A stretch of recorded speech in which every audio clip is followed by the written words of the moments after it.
Hey guys, Erin here, Misbehaved. In today's video, I wanted to discuss how not to fall into teacher burnout or how to dig yourself out of burnout after experiencing the past few very hard years. So, many of us fall into teacher martyrdom. We assume that a good teacher is a teacher that comes in early in the morning, diligently setting up their carefully orchestrated lesson plans that they worked on late into the night. An ideal teacher always has a beautiful Pinterest-worthy classroom. They are on every committee for the school district, always seem to have everything all together with a smile on their face. Erase that image of the stereotypical perfect teacher. It would only bring you undue anxiety and make you feel defeated. We all try to be that ideal person, and let's be real, a lot of us intend on working at home and end up leaving our teacher bag in the car, so our work ends up being carried back and forth for no reason at all other than to make us feel guilty that once again our grading did not get done. Or we spend countless hours preparing for that perfect lesson only for it to go wrong. We work ourselves in a frenzy, which will result in us being ineffective teachers. I mean, who made these rules? Is this really what constitutes an effective teacher? How does a teacher possibly get everything done that is expected of them?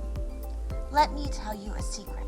That perfect teacher does not exist. And if they do exist, their career is short-lived or they end up having a substance abuse problem.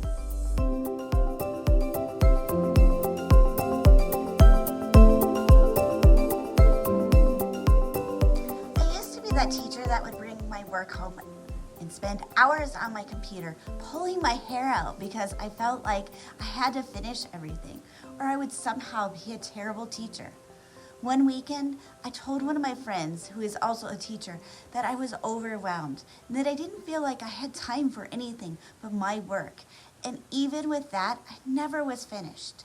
She looked at me as an older and wiser teacher and told me that a teacher's job is never finished. It didn't matter how much I worked, that it would never be finished. So why stress over it? She recommended that I prioritize what absolutely needed to be done, finish it during my contract hours, and know that the other stuff would be there for another day. And that was okay. Shortly after, I decided that I would no longer bring extra work home. And you know what? I was getting more accomplished. How did I do it? Well, I now follow a few simple rules. I make a list of the most important tasks, but time-consuming tasks, that I must complete as a teacher. This will look similar for most of us, but of course, change based on your individual job title. My list is IEPs, grading, and lesson planning. These things I must do in a timely manner or I will be overwhelmed.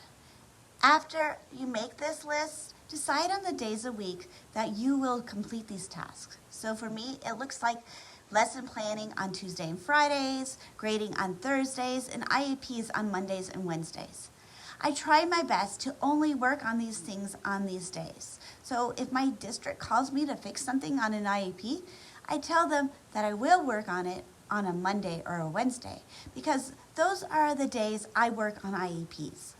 At first, I was worried that this would upset the district office, but I think it has had the opposite effect because they know that I have allocated time to actually sit down and finish this. I have chosen to work on lesson plans on Tuesdays and Fridays because lesson plans are fluid. One group of students may need a whole week to finish a lesson, while the other zooms through it.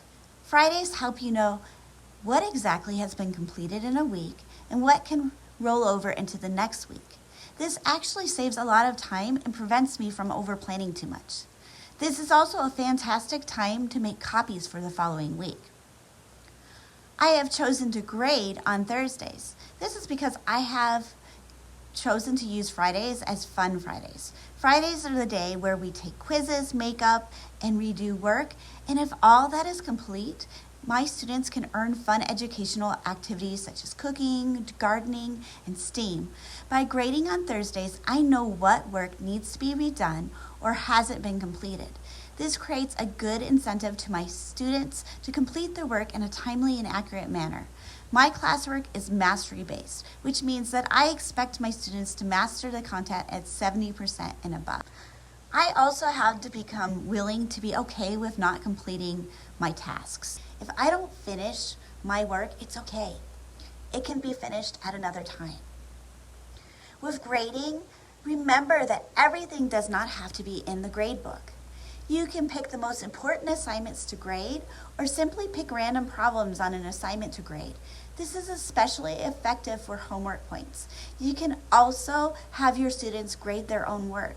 If you are lucky enough to have an aide, have them help with grade things.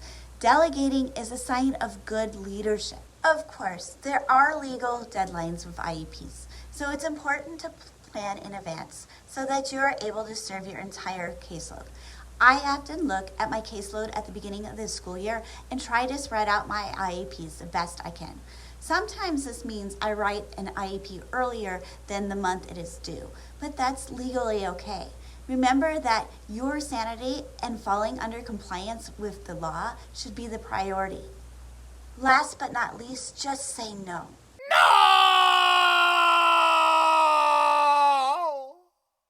I myself have a tendency to overextend myself.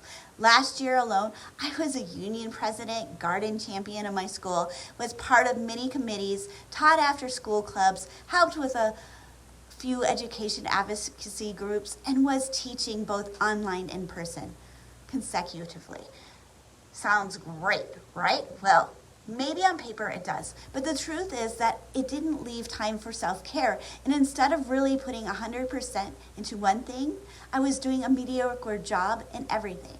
In my opinion, doing an exceptional job in one area is much better than just getting by in several areas. I am lucky to have friends that are helping with this year and are thankfully taking over some of my responsibilities. Thank you for watching today. If you found this video helpful, be sure to press like and subscribe to this page. I hope to see you back soon. Later.